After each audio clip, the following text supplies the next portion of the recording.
विद्यार्थी लोग के नमस्कार। हम शुभम कुमार अहाँ सबके मैथिली के तैयारी के तीव्र गति देवा खातिर फटाफट तैयारी सीरीज के एक नव अंक का फिर से उपस्थित भ चुकल छी। और आज के अंक में हम सब बात करब अहाँ सबके सेकंड पाठ्य पुस्तक जे मैथिली के जकरा नाम है मिथिला विभूति, ओकर जे से दोसर आ तेसर अध्याय के ऑब्जेक्टिव फैक्ट्स के बारे में। दोसर अध्याय विद्यापति और तेसर अध्याय चंदा झा। दोनों के बारे में हम सब पद्य खंड में पढ़ने छी पहलुक अध्याय में, लेकिन एमे किछ विशेष जानकारी है तो सेहो देख लै। से जन्म तो जन्म मधुबनी जिला के बिस्फी गांव में भेल रहे 1350 से 1440। 1350 में इनकर जन्म और 1440 में लगभग मृत्यु भेल रहे। हालांकि एमे विद्वान के मतभेद है, ते द्वारे ई एगो फैक्चुअल डाटा नहीं भले, मतलब लेकिन मान्यता एहन है बेसीतर एत प्रयोग हो, लेकिन हिनकर जन्म और मृत्यु के बीच के ईस्वी में विद्वान के बीच भिन्न भिन्न विद्वान के बीच मतभेद है। जब विद्यापति रहे तो पहले मिथिला में जो तिरहुत राज रहे ओहिमे जैसे से बहुत सारा राजवंश के शासन रहे, तो हम क्रमशः विद्यापति के समय के जो राजवंश है ओत से चर्चा उठबै छी। तो कर्नाट वंश के जैसे शासन रहे, और कर्नाट वंश के उस समय में राजा रहथिन हरसिंह देव जब राजा रहथिन तो उस समय में मुसलमान आक्रमणकारी आक्रमण केलकै आ हरसिंह देव जैसे से ओकरा से हारि क मुसलमान आक्रमण से हारि क नेपाल परा गेला। तो अहाँ के पूछल जा सके हरसिंह देव कौन वंशक राजा रहे, तो कर्नाट वंशक। हरसिंह देव मुसलमान आक्रमण के डर से जैसे से कत परा गेला, नेपाल परा गेला। ठीक है, मुसलमान आक्रमणकारी की केलकै, जब हरसिंह देव भाग गेला परा गेला तो ओइनवार वंश के एकटा पंडित जी छलखिन कामेश्वर ठाकुर। ठीक है, तो हुनका जैसे से राजपाट सौंप देलखिन।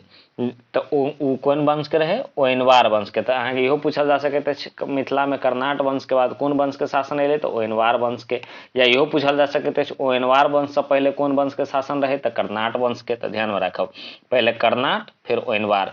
कर्नाट वंश के हरसिंह देव हारले मुसलमान आक्रमणता से, तो ओइनवार वंश के पंडित कामेश्वर ठाकुर के तिरहुत राज सौंप देलकै। ठीक है, मुदा जैसे से पंडित कामेश्वर ठाकुर के राजकाज में ओझरेबा में बढ़िया नहीं लगन, तो वो जैसे से ई सब में उचित नहीं बुझलन। तो हुनकर जे पुत्र सब रहन हुनका में लड़ाई हुआ लगले राज के लेल, और अंत में ओइनवार वंशक पहिल राजा जे से भवेश्वर ठाकुर जे छै से बनला, जे कामेश्वर ठाकुर के पुत्र रहन। ठीक है, कामेश्वर ठाकुर के पुत्र रहे, तो ओइनवार वंश तो दल कामेश्वर ठाकुर के, मुदा कामेश्वर ठाकुर अपने राजा नहीं बनला। ठीक है, उनका राजकाज में या ये सब चीज में ओझराय में अच्छा बढ़िया नहीं लगलन, तो वो अपना बेटा सबके कहलखिन और सब बेटा आपस में लड़ लगले। वह के क्रम में एकटा बेटा रहे भवेश्वर ठाकुर। तो भवेश्वर ठाकुर ओइनवार वंश के पहल राजा बनल। तो पूछल जा सकता है जो ओइनवार वंश के पहल राजा के बोले भवेश्वर ठाकुर, और जे अपन नाम बाद में बदल कर ठाकुर टाइटल हटा कर सिंह लगा ला, तो भव सिंह हो गए। तो ठीक है, एमे ध्यान में रखब भवेश्वर ठाकुर आ भव सिंह एके आदमी के नाम है। चलू आगू बढ़े छी। आगू अछि भव सिंह के पुत्र। आप देखियो कर्नाट वंश के शासन खत्म भले, अब ओइनवार वंश के शासन चले। पहले राजा महाराज में वंश वाइज चले। अब भव सिंह राजा है, अब भव सिंह के पुत्र जे छै से हुनकर नाम रहे देव सिंह। ठीक है, की रहे देव सिंह। और देव सिंह के समय में विद्यापति राज दरबार से जुड़ला। देवे सिंह जखन राजा बनलखिन तो विद्यापति राज दरबार से जुड़लखिन, और देव सिंहक पुत्र के नाम रहन शिव सिंह। देव सिंह के पुत्र के की नाम रहे शिव सिंह आ कीर्ति सिंह नामक पुत्र रहे। तो ई शिव सिंह, चूंकि देव सिंह के समय में विद्यापति सेहो राज दरबार में मतलब प्रवेश ललखिन, आ शिव सिंह आ कीर्ति सिंह के उम्रे के रहे विद्यापति, तो दोनों सब संगतुरिया रहे। ठीक है, तो स्वाभाविक बात है विद्यापति तो विद्वान रहे, तो संगतुरिया रहे। तो जब देव सिंह गद्दी छोड़लखिन तो राजा के बनले शिव सिंह। कौन वंश के, ओइनवार वंश के। ओइनवार वंश के पहले राजा के रहे भव सिंह, भव सिंह के बाद भले देव सिंह, देव सिंह के बाद भले शिव सिंह।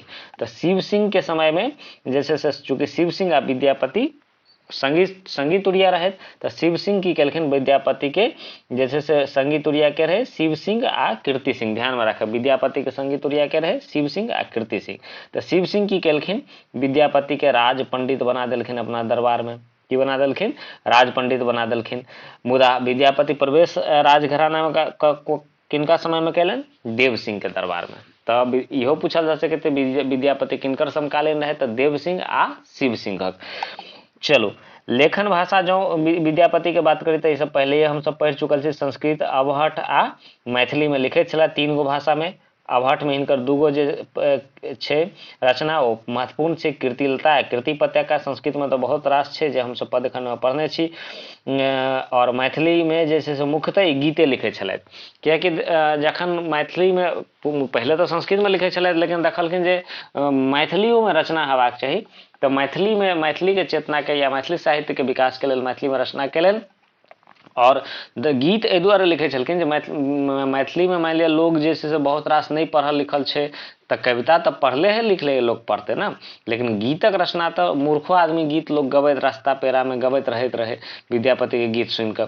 ताहि दुआरे गीत के रचना कऽ कऽ जे छै से एकता के सूत्र में पूरा राज्य के बटे के बांधे के कोशिश केलखिन।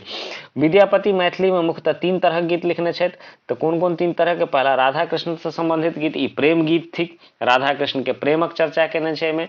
दोसर गौरी महादेव विषयक गीत, तो एहिमे गौरी महादेव से संबंधित गीत लिखने छथि। और एहिमे 2टा गीत गौरी महादेव से संबंधित छै, एगो महेशवाणी, एकटा नचारी। अब अहाँके सब महेशवाणी आ नचारी की होइ छै? तो महेशवाणी में जे छै से पार्वती और शंकर के जे दाम्पत्य जीवन छै, दाम्पत्य जीवन बुझे छै यानी विवाह वाला जीवन, तो विवाहिक जीवन के जे चर्चा छै ओ चर्चा के गीत बना देने छै, उ भेलै महेशवाणी। आ नचारी भेलै मतलब पूजा पाठ के लेल यानी स्तुति भेलै, यानी भगवान शंकर के अगर अहाँ स्तुति करै छियै तो ओकरा नचारी कहल जाइ छै। चलो, और तेसर छलै सामान्य व्यवहारक गीत। ई गीत छलै यानी विवाह शादी पूजा पाठ, ठीक छै, कर्मकांड, उपनयन, मुंडन, ई सब में जे गावे वाला गीत छलै सेहो सामान्य व्यवहारक गीत विद्यापति किछु लिखने छलथि। तो ई 3 तरह गीत भेल। चलो आगू देखै छी। तो महेशवाणी नचारी में जे से कखन हरब दुख मोर हे भोलानाथ, ई एकटा नचारी गीत छै विद्यापति जी के, ठीक छै। चंदा झा के बारे में पढ़े छी आब आगू। तो चंदा झा के बारे में मुख्य रूप से हम अहाँ तो पिछला पदखंड में पढ़े चुकल छी, तो कुछ जे चीज छूट गेल छै ओकरा एहिमे हम सब देख लै छी। पूरा चीज हम चंदा झा के बारे में नहीं लिखलहुँ अछि, कियाकि ई सब पदखंड में हम सब पढ़ि लेने छी, ताहि दुआरे एहिमे कुछ जे ओहिमे छूट गेल अछि से एहिमे हम मेंशन कऽ दऽ रहल छी। तऽ विद्यापतिक लिखनावली एवं कीर्तिलता नामक पोथीक तकबाक श्रेय चंदा झा के छनि। तऽ विद्यापति के लिखनावली आ कीर्तिलता अबहठ में, लिखनावली संस्कृत में लिखने छथि।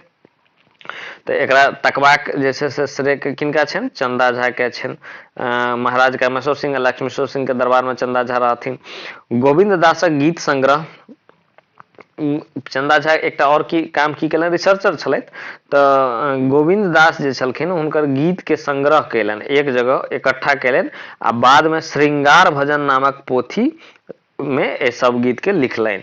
तो गीत कखन रहे? गोविंद दास के। यह क्वेश्चन मॉडल सेट में पूछलो गेल छै। श्रृंगार भजन में किनकर गीत रहे? तो गोविंद दास गीत रहे, लेकिन संग्रह के केने रहे? चंदा झा। तो जखन श्रृंगार भजन के संग्रहकर्ता पूछल जात तो चंदा झा हेते, और जखन ओमे पूछल जात किनकर गीत रहन तो गोविंद दास के। चंद्र पदावली आ चंद्र रचनावली हिनक मुक्तक कविता के संग्रह रहन। तो मुक्तक कविता के लेल विद्यापति जानल जाइत छला। मुक्तक कविता की होइ छै सब हम सब पदखंड में बता देने छी। तो मुक्तक कविता में हिनकर 2 गो मुक्तक कविता बहुत प्रसिद्ध भेलै, चंद्र पदावली और चंद्र रचनावली, ठीक छै। ई केहन तरह कविता रहे? मुक्तक कविता पूछल जा सकैत अछि। चंदा झा मैथिली साहित्य में युग प्रवर्तक कहै छलथि, कियाक तऽ चंदा झा के बादे से जैसे से आधुनिक मैथिली साहित्य के इतिहास शुरू भ जाय छै, ताहि दुआरे ई युग परिवर्तक कहै छलथि। हमरा उम्मीद है जे अहाँ सबके इफेक्ट बहुत निमनगर लगल है, बहुत रुचि लगल है, तो परीक्षा में बहुत मदद भेटत अहाँ के इफेक्ट से। तो अहाँ सब दोस्त महिन के सेहो पठा दियो। चैनल के सब्सक्राइब नहीं करने छी तो सब्सक्राइब कर लियो, आ वीडियो नीक लगे तो लाइक कर दियो, और कमेंट के माध्यम से हमरा बताओ जे केहन लागल वीडियो। हमरा मन गदगद हो जाए अहाँ सबके कमेंट देख कर। चलू हम विदा हो छी, मिलब फिर से एकटा अगला वीडियो में, तब तक के लेल नमस्कार।